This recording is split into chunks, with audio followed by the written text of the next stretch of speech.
दादरी कांड में Mathura forensic lab की रिपोर्ट आने के बाद उत्तर प्रदेश का सियासी तापमान उफान पर है।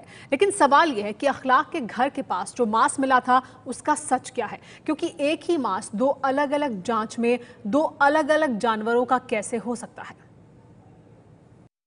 दादरी कांड में मिले मांस का सच क्या है, जरा इन दोनों रिपोर्ट्स को गौर से देखें। पहली रिपोर्ट दादरी के वेटनरी हॉस्पिटल की है और दूसरी मथुरा फोरेंसिक लैब की। 29 सितंबर 2015 को यूपी पुलिस द्वारा पेश की गई ये रिपोर्ट कहती है कि अखलाक के घर के पास मिला मांस बकरे का था।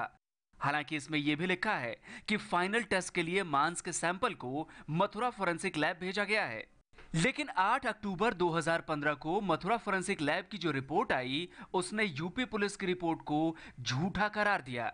इस रिपोर्ट में कहा गया कि मांस के जिस सैंपल की जांच उन्होंने की है वो गोवंश का है।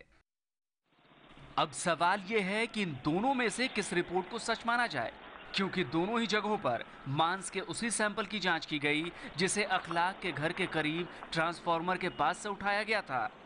अखलाक के घर से मांस नहीं मिला था, लेकिन दोनों ही जगहों पर जांच के लिए जो तरीके इस्तेमाल किए गए उन पर भी गौर करना बेहद जरूरी है।